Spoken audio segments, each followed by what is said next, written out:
Good afternoon, everybody. I'm Rolene Marks. This is the Israel Brief, brought to you by Lay of the Land, where we take a look at those top stories making headlines in Israel. And I do have to apologize if we hear some noise in the background, as it is Sukkot and it's very festive here in Israel. That would be my neighbors singing. At least I think it is. They have their karaoke machine out, and hey, I can't be held responsible for any singing that may be out of tune. Nevertheless, you're not here for that kind of entertainment. You're here for your top stories. So let's take a look at what is making the headlines. Israeli police have arrested 5 Haredi Jews, 4 adults and 1 minor in connection with a spitting incident at Christian pilgrims in the Old City of Jerusalem yesterday. They were caught on videotape in an incident that has drawn widespread condemnation, including from Foreign Minister Eli Cohen, Chief Ashkenazi Rabbi David Lau, and Prime Minister Netanyahu, who said he strongly condemned the incident and would take swift and decisive action, and this kind of hatred will not be tolerated. Mahmoud Abbas has made an inflammatory speech again, addressing a public meeting in Ramallah yesterday. The Palestinian Authority president stated that Israel's independence is a sham and that the United States is occupying Palestine. Now, this comes ahead of U.S. Secretary of State Antony Blinken's scheduled visit to the region to possibly discuss normalization between Israel and Saudi Arabia.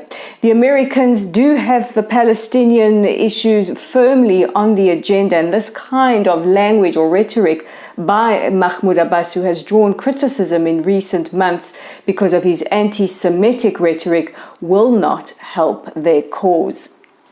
Iranian Ayatollah al-Khamenei tweeted yesterday on X that he believes the Zionist regime is dying. This, of course, prompted a pile-on or a ratio on X, with many of us taking to the social media platform to tell him exactly what he could do with his sentiments, and that the Zionist regime most definitely was not dying.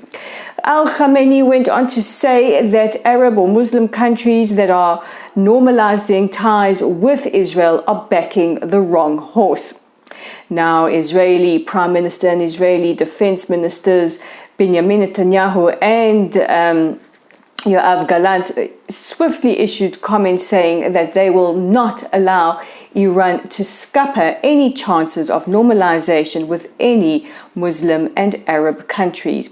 And finally, Jerusalem is gearing up for the annual Feast of the Tabernacles. This event draws tens of thousands of Christian pilgrims to the city every year, and in a short while they will begin their annual March of Nations through the streets of Jerusalem. It's very, very colorful, very, very festive, and is sponsored by the International Christian Embassy for Jerusalem. So if you are in Jerusalem, share your comments, share your observations in the section below. And that brings us to the end of today's issue of the Israel Brief. As you can no doubt hear, my neighbors are getting well warmed up for what I'm sure will be a very long night. Nevertheless, I will be checking out Lay of the Land's content on our website at www.layoftheland.online. We have an article there written by Chief Nazi Hunter for the Simon Wiesenthal Center, Dr. Ephraim Zurov.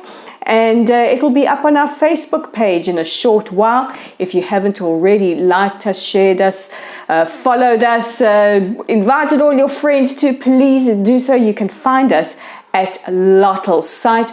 Our YouTube channel is at the Israel Brief. If you like our content, if you like your news from Israel, if you want to help us get as much news from Israel out to the world as possible, please hit that red subscribe button, and we're on X at Lay of the Land 5. I'm Rolene, wishing you Moadim La Simcha. Have a wonderful rest of your day, and I'll catch you again tomorrow.